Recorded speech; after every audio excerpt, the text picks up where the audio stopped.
This is just the beginning. Hello, and welcome to 5G and America's Digital Future virtual event. I'm Kim Hart, National Technology Correspondent at Axios, and I'm coming to you from Falls Church, Virginia. Thank you to Qualcomm for making this conversation possible on America's digital connectivity. Welcome to our audiences on Facebook, Twitter, LinkedIn, YouTube, and of course on Axios.com. Join the conversation today on Twitter at Axios and hashtag Axios Events. Over the next 30 minutes, I'll be joined by my colleague, Ina Fried. We will unpack efforts to close the digital divide, the future of 5G technologies, and the role it plays in shaping the future of American infrastructure.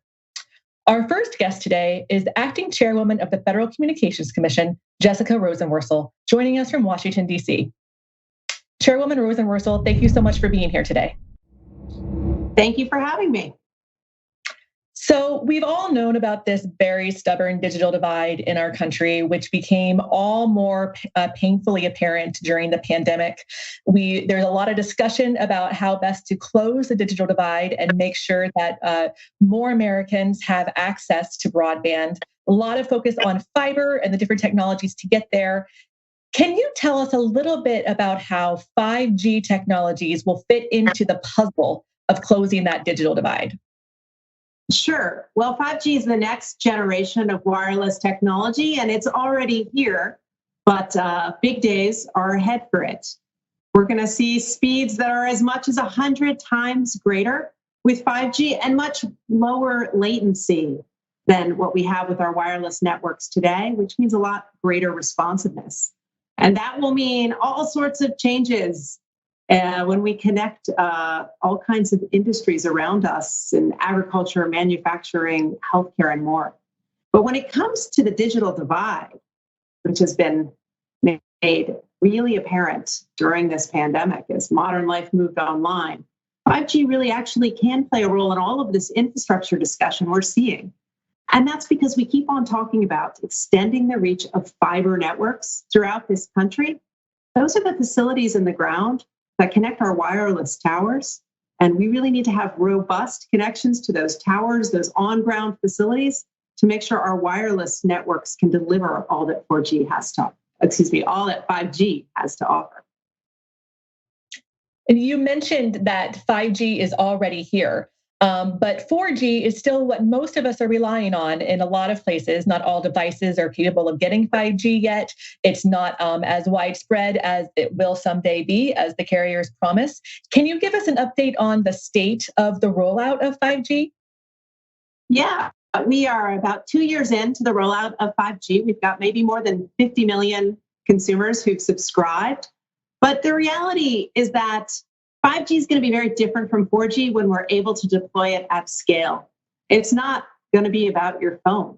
In fact, if we do this right, the most interesting things about 5G will have nothing to do with your phone, because we're going to move from just connecting person to person to connecting people to things and things to things in the world around us.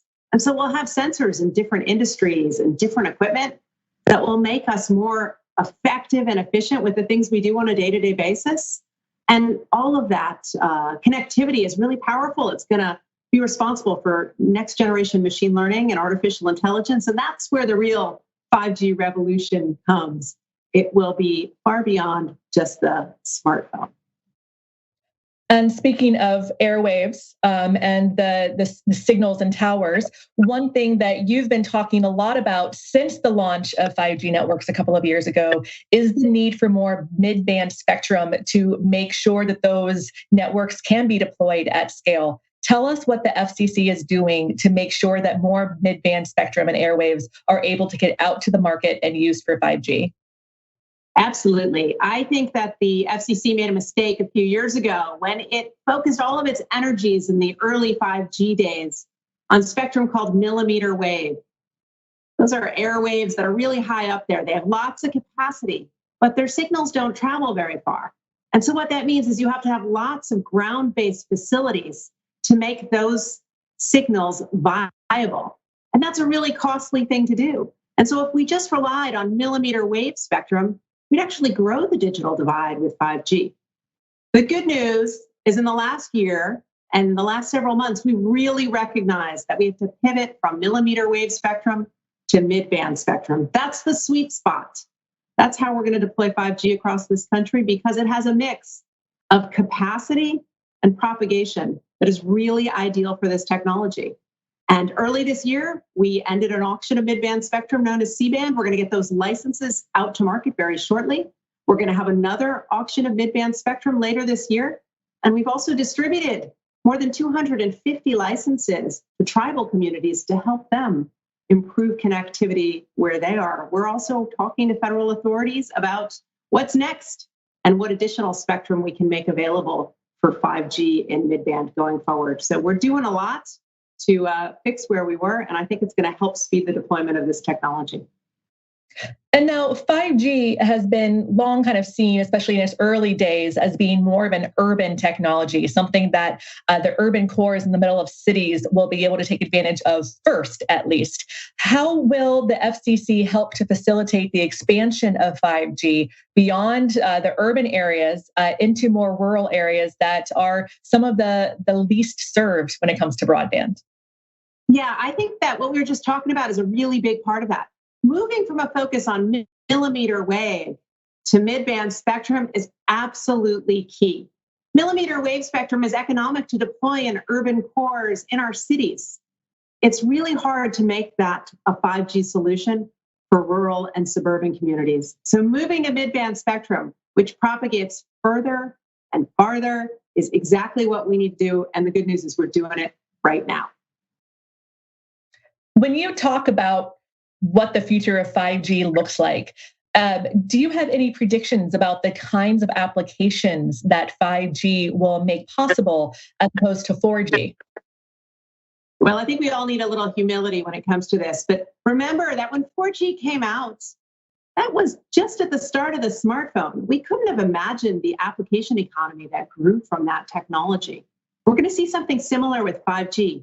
But again, if we do this right, it won't all be centered on our phones. And even though all the advertisements now are all about 5G and delivering it to your phone, the most interesting things will be in precision agriculture, in manufacturing, in healthcare, where we're able to monitor and identify what we need at any given moment with so much greater clarity and speed than we've ever seen before. And I think there's a whole bunch of innovation and technologies that are going to develop with that connectivity. And I think we'll only see them, though, when 5G is truly deployed at scale and is available nationwide. And to get a little bit more technical on the discussion, you've talked, the FCC and several companies, in fact, have talked about designing 5G around software instead of hardware to make it easier to deploy, possibly cheaper and more secure to deploy using the Open Radio Access Network. Can you explain a little bit about what that means and what the potential could be? Sure. As we head into this next 5G deployment phase, we recognized that we've only got a handful of equipment providers across the world. And we asked ourselves, what can we do to diversify those who supply equipment? Because some of the biggest ones are from China, and we have concerns about surveillance associated with that equipment and whether or not it's really, truly secure for networks that are going to touch so many facets of our economy. So what we've done is we have worked to promote the availability of open radio access networks. They're different than the kind of equipment that came before. Think of the equipment that came before as proprietary, end-to-end. You can't really mix and match different components.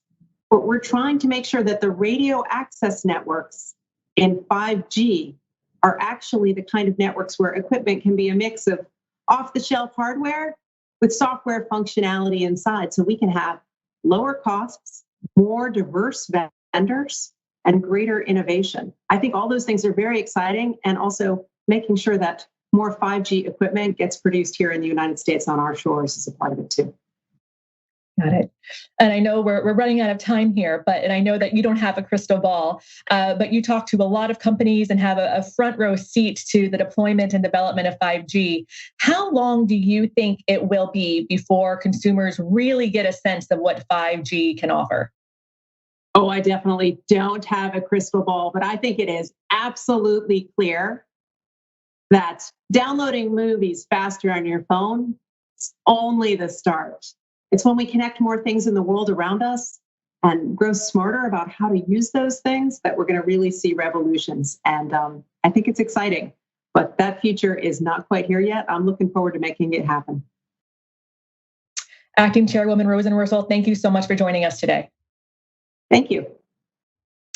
And next, we have the View from the Top segment with my colleague, co-founder and CEO of Axios, Jim Vandehei.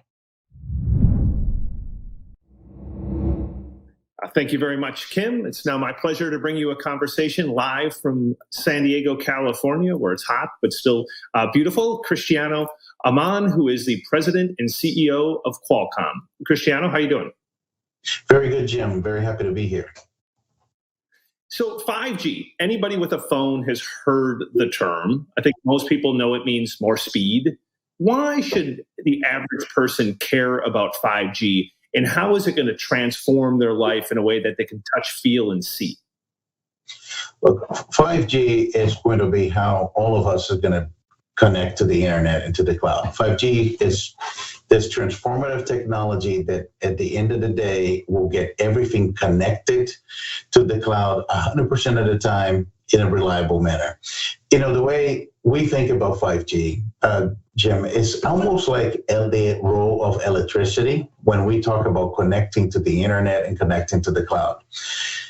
Today, we don't talk about much about the use case in electricity. We just assume it's there. And that's how we think about connectivity to the internet and to the cloud. The exception in the future will be that you're not connected.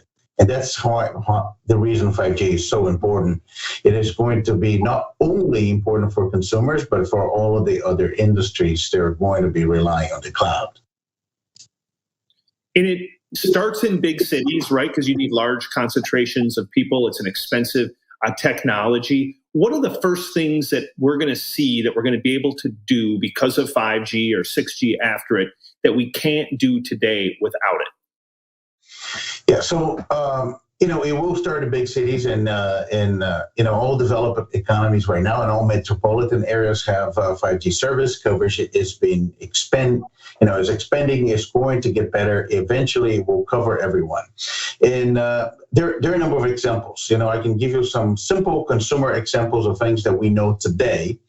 It will really change how we think about video. You will be able to have the ability to stream high definition video in any circumstances, but also you're going to be able to stream it and broadcast yourself.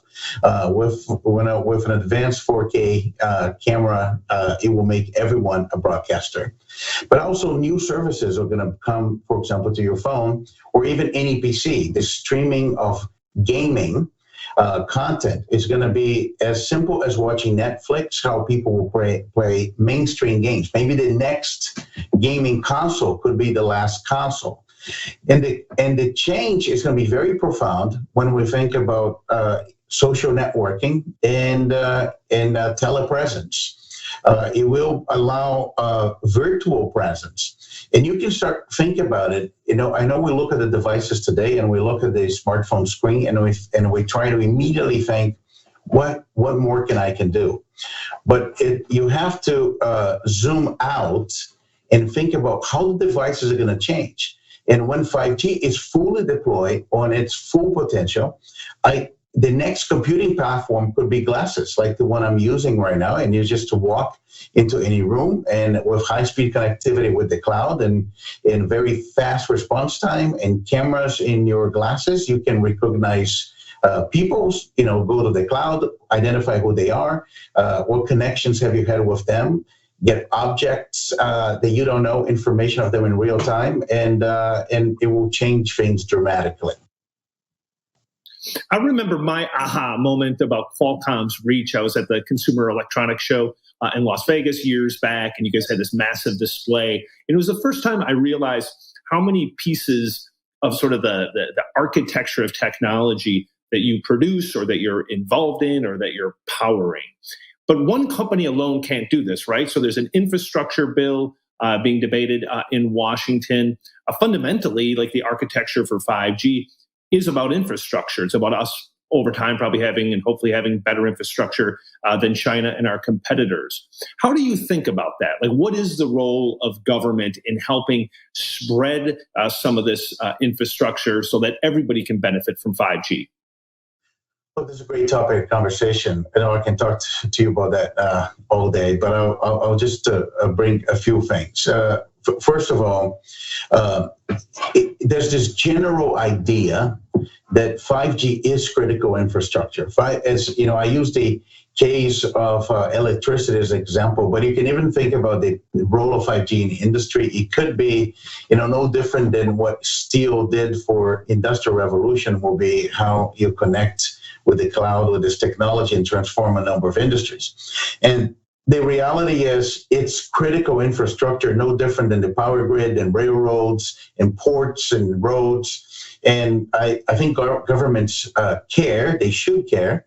And if you just look at what happened, for example, in 4G, because the United States built a nationwide 4G network, and it was the first country to build it, there were a number of different companies and business model came up in an innovation-based economy that was only possible because of that 4G network. Great example of that is Uber, companies like Facebook, and the growth of Amazon and many others. And Europe that didn't have that opportunity, as they were late to build that infrastructure as an example. As a result, right now, I have not met a single government that is not worried about how they can build 5G and how fast they can build 5G. And that touches on this whole thing about infrastructure.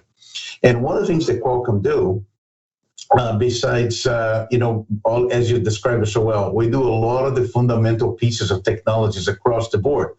We're re-entering the infrastructure space. We used to do that in early days of 3G by providing semiconductor for radio base stations. We're doing that right now. Focus on what we call infrastructure 2.0. The next generation of infrastructure is going to be like the internet. It's going to be completely virtualized. It's going to run on general purpose servers. And this will allow many companies to enter the space and will create actually an engine of innovation with a lot of American companies can participate as well in building 5G infrastructure in both the public as well as the private settings. And I think that's exciting development. We're getting a lot of industry support. I think a lot of the carriers are saying Qualcomm entering the space has been a game changer because it allow innovation and many other players to come back to the infrastructure business.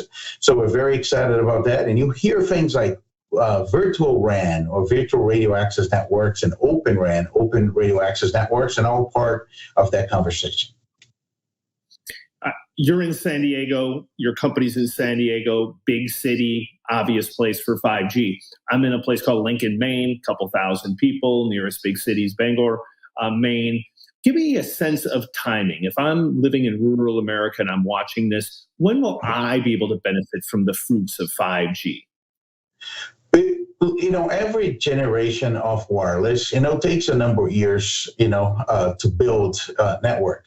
It's construction, it's new, cell towers. But it's fair to say that we're tracking at least 2 years faster in this 5G transition than we were in 4G. And I would expect that by probably the end of 2021, I think all metropolitan areas in the United States will have 5G. And by the end of 2022, you're probably going to see 5G, coverage in the majority of the country. But there's one important topic or conversation in this, because you mentioned rural areas. Another key difference of 5G compared to other G that we had in wireless is for the first time you have a cellular technology that can really replace or augment fiber deployment.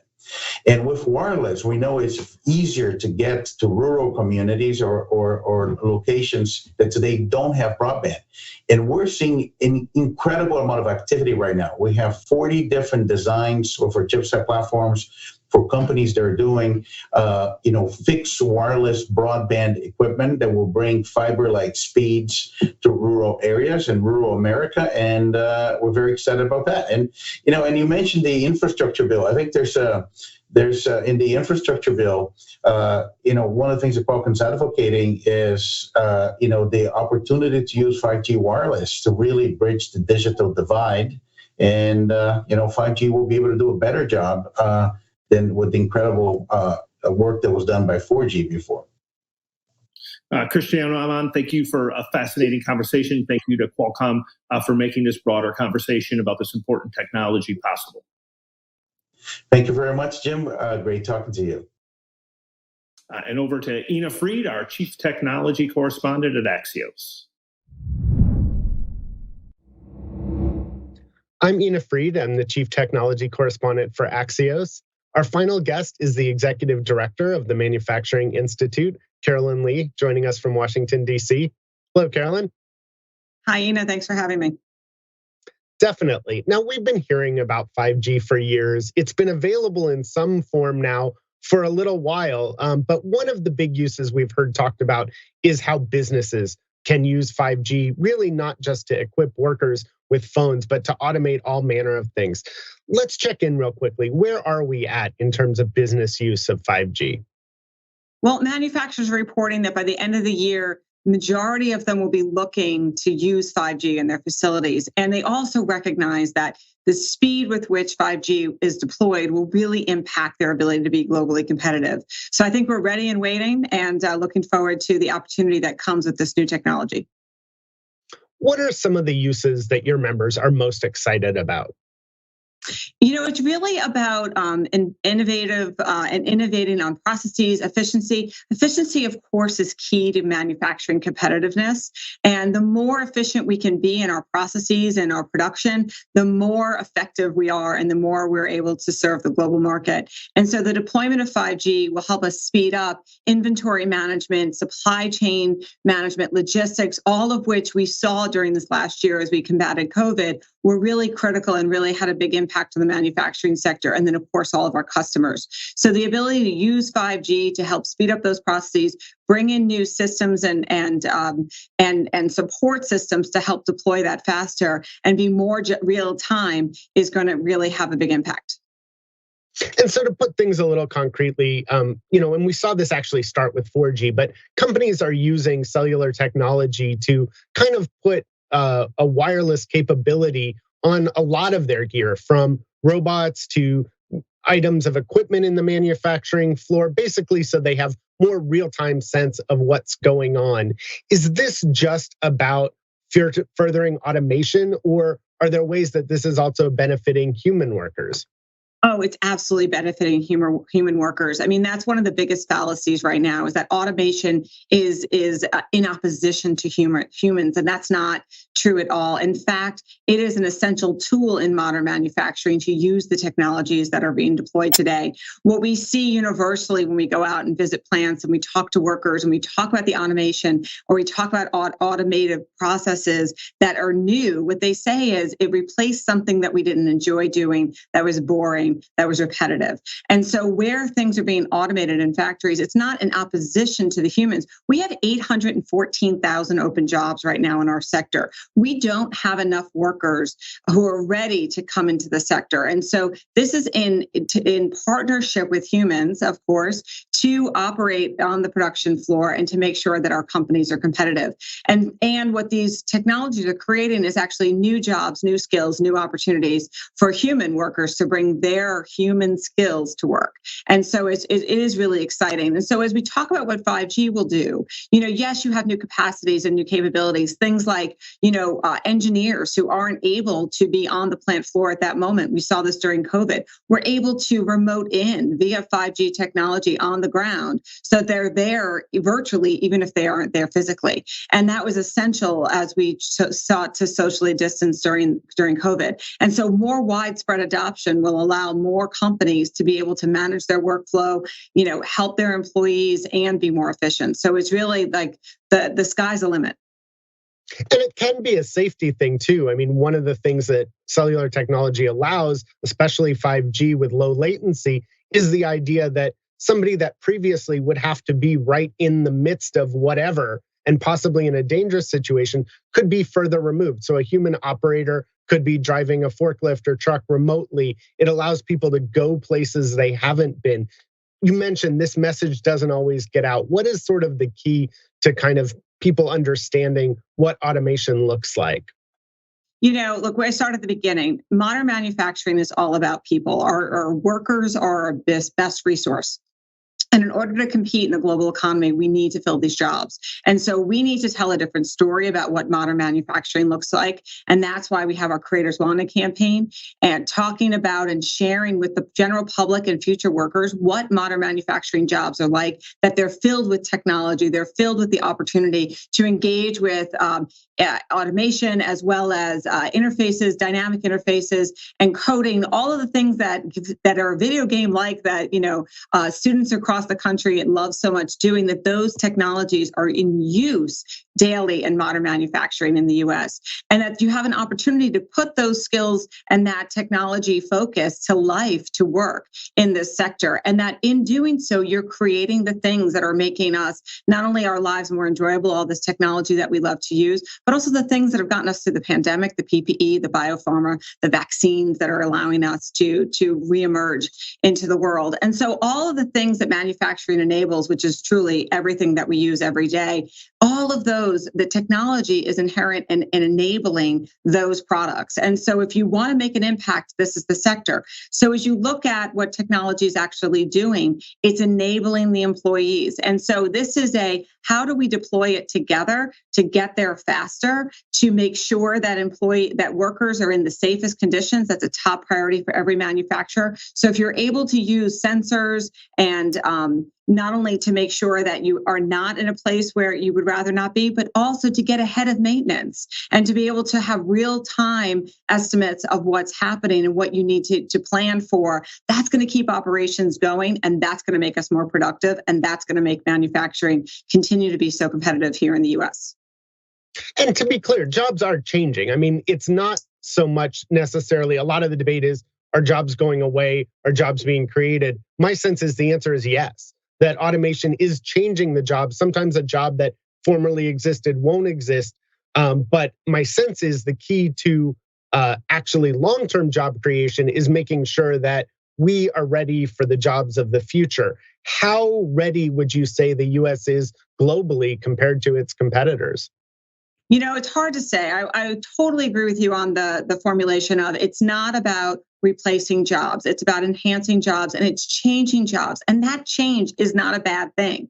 I was talking to an employee right before COVID locked everything down. I was out on a plant floor, and a 30-year employee was telling me he had learned more in the last 5 years than he had in the previous 25 because of the new technology, the automation, the things that were invested in his facility.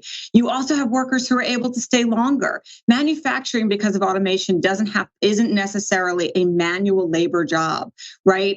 And so it is enabling workers with varying capabilities and abilities. It's also enabling workers to stay employed longer because it's not a manual job. They are working alongside automation, alongside technology, and that's really enabling the worker in the human capacity. So where we are versus the entire world, there's definitely some places where I think we could lean into the message that this isn't an either or. It's not, the robots are taking over or the humans will survive. It is not that dynamic at all. And sometimes I think that message needs to break through a bit more than it does. We are excited about the opportunity that 5G will bring to manufacturing and our ability to produce and to be more efficient. Those are two things manufacturers love, and 5G will enable that.